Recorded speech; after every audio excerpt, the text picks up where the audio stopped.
Good afternoon, Cross Timbers. Today is Friday, October 24th. This is Texan TV news from the Tarleton State University campus in Stephenville, Texas. I am Haley Dawson.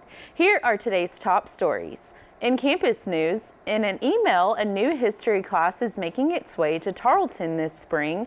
It's History 4285, or also called Disney's America. The class will cover the history of Walt Disney's namesake company, including films, parks, merchandise, music, and brand. They say even though the course will be a real challenge, it will also be super fun. This class also requires a trip to Walt Disney World in Florida during spring break. For any details on this class, contact Dr. Michael Landis at mlandis@Tarleton.edu. The last day to drop a fall second 8-week class with no record and a full refund is this coming Monday, October 27th by 5 p.m. According to an email, you will need to submit a course drop form signed by an advisor to the administrative office via email, fax, mail, or hand delivery. If this is the only class you are enrolled in, this is considered a withdrawal and different terms apply. Please contact the administrative office with questions regarding withdrawing. And now today's Texas national and international news, as well as your sports and weather updates from the Associated Press. In Texas, a third medical crew member aboard the helicopter that crashed in Wichita Falls on October 4th has died of his injuries. The air evac helicopter was sent to transport a patient from Waurika, Oklahoma, and was meant to return to Wichita Falls. The patient was killed in the initial crash, and on October 8th, an unnamed flight nurse died from her injuries. Pilot Zacharias Smith was also injured in the crash and told the National Transportation Safety Board that the helicopter spun out of his control moments before crashing in the street. In El Paso, authorities are claiming that a flood of byproduct wastewater treatment is responsible for the death of 2 men who work at a wastewater treatment plant. El Paso Water Utilities President John Ballew said that the surge of sludge filled an equipment room where the 2 employees of contractor company Cubic Water were working. Ballew said that they are currently trying to pump out the sludge from the room so the body of one of the workers can be recovered. Fire department responders recovered the other body shortly after the accident. The 2 workers were in the process of replacing a pump when the accident happened, and their names have not been released yet.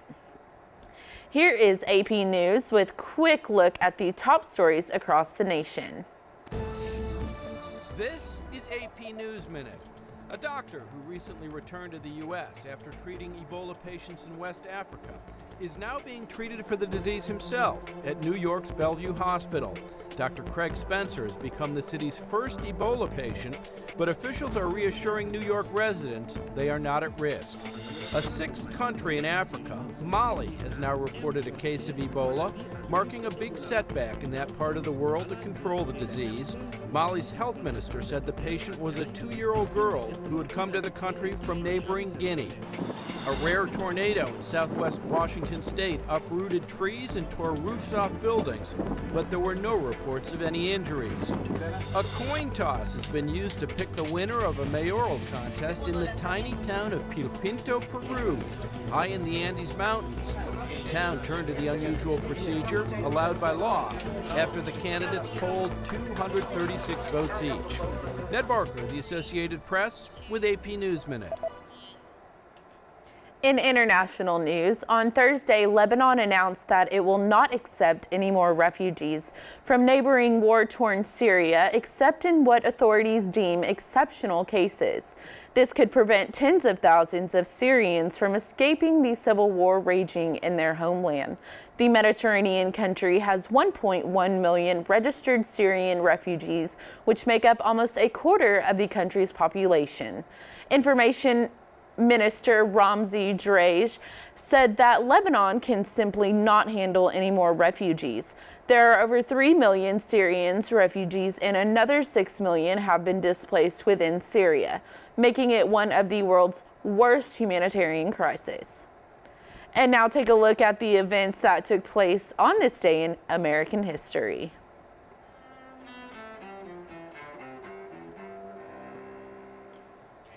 October 24th, 1945. Birth of the United Nations.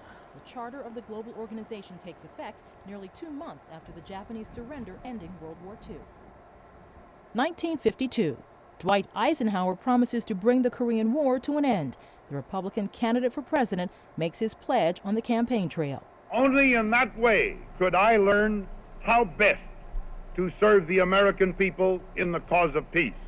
I shall go to Korea. Eisenhower wins the presidential election and visits Korea over a month later.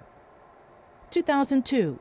In Maryland, authorities arrest 2 people in connection with weeks of deadly sniper attacks in the Washington, D.C. area. They catch John Mohammed and Lee Malvo after the series of shootings kills 10 people and wounds 3. Mohammed is sentenced to death in Virginia and life in prison in Maryland. Malvo gets a life sentence in both states. 2003. The supersonic Concorde makes its last transatlantic trip, concluding 27 years of commercial service. 3 of the luxury passenger jets land at Heathrow Airport outside London, all arriving from New York's John F. Kennedy Airport. 2005. Civil rights activist Rosa Parks dies. In 1955, Parks made a simple decision that sparked a revolution. When a white man demanded she give up her seat on a Montgomery, Alabama bus, the then 42-year-old seamstress said no. Her act of defiance earned her the title Mother of the Civil Rights Movement. Parks was 92. And 1991.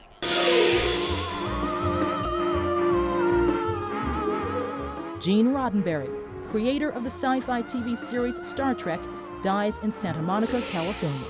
He was 70. Today in history, October 24th, Carlotta Bradley, The Associated Press. In sports, the World Series is well underway, and the Giants and Royals are both tied with each winning 1 game so far. The Giants host the Royals tonight at AT&T Park in San Francisco, California.